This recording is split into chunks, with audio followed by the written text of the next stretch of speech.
Welcome to The Explainer. Today, we're going deep on the story of your money.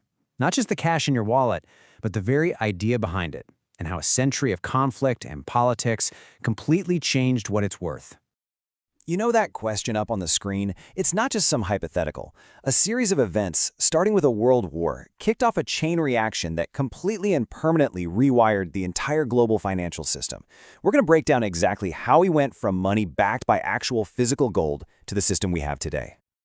So, to really get what happened, we need to rewind the clock to the world before 1914. Back then, there was this huge debate raging over a really simple question: what is money anyway?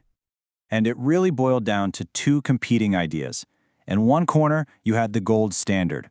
The idea here is that money is a real physical thing, in this case, gold, that the market itself chose over thousands of years.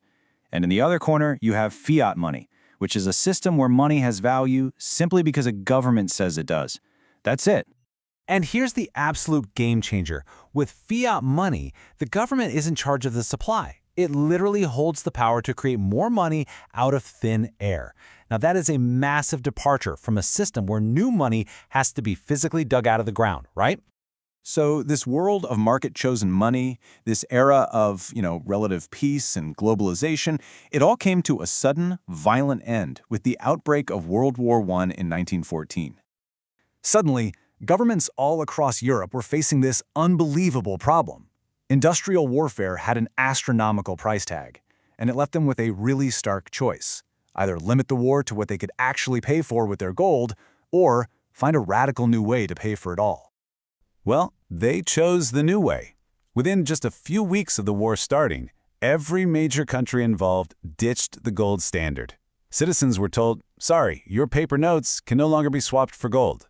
That one decision completely broke the link to physical reality and gave governments a blank check to finance the war by just printing more and more money.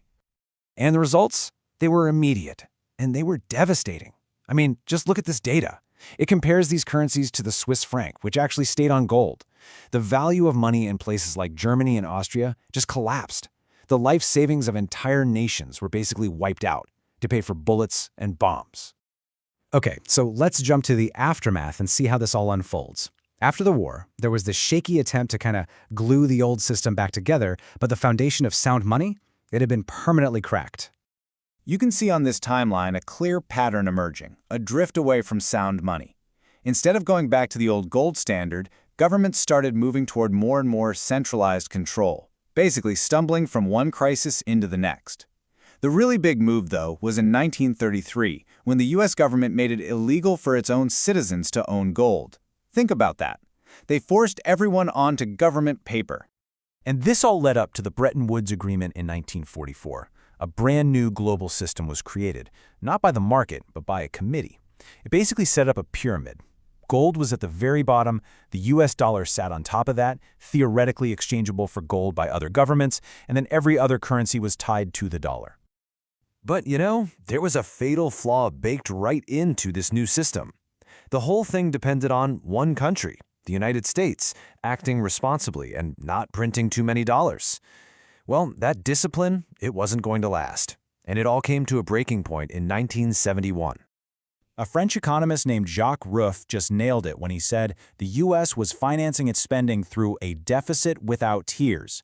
The U.S. could fund huge military campaigns and social programs just by printing dollars, and because the whole world used dollars, the cost of that inflation got spread out everywhere.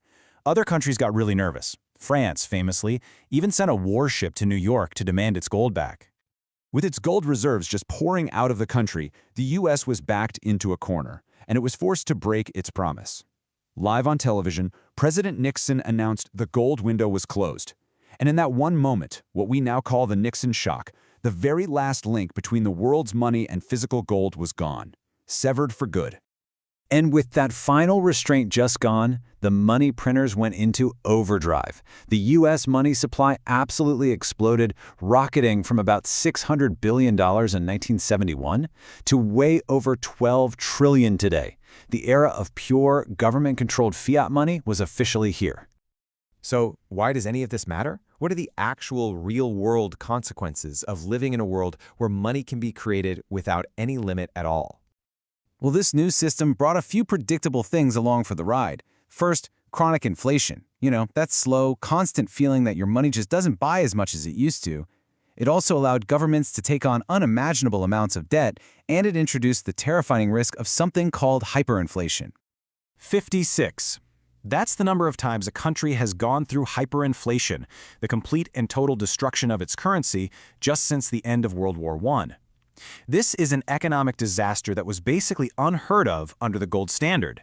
It's a catastrophe unique to government-controlled money. So this whole story, this century-long journey, it brings us to a really fundamental question. What actually makes money sound? And after 100 years of government control, is it even possible to get it back? The idea behind sound money is actually pretty simple. It's not something forced on people from the top down. It's a tool that comes out of the market to serve the people using it. And, this is the most important part, it's protected from being manipulated and devalued by governments. And that provocative thought from the Nobel laureate F.A. Hayek, he said that decades ago, but it leaves us with a very, very modern question. In our world of digital tech and global networks, what could that something they can't stop actually be?